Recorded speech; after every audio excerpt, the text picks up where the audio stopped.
গত বছরের ৪ জানুয়ারি makeup artist রোজা আহমেদকে বিয়ে করে চমকে দিয়েছিলেন সঙ্গীতশিল্পী তাহসান খান। ইতোমধ্যে কেটে গেছে তাদের ১ বছরের দাম্পত্য।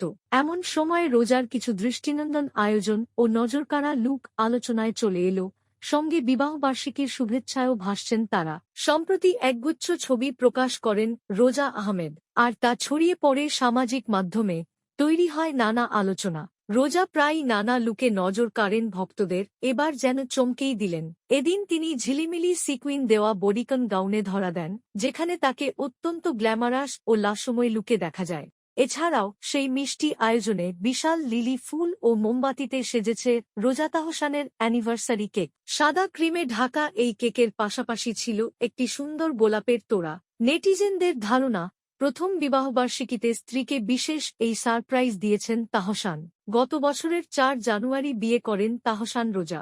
সেই মুহূর্তের ছবি ইন্টারনেটে ছড়িয়ে পড়ে এবং রাতারাতি তারা আলোচনার কেন্দ্রবিন্দুতে চলে আসেন।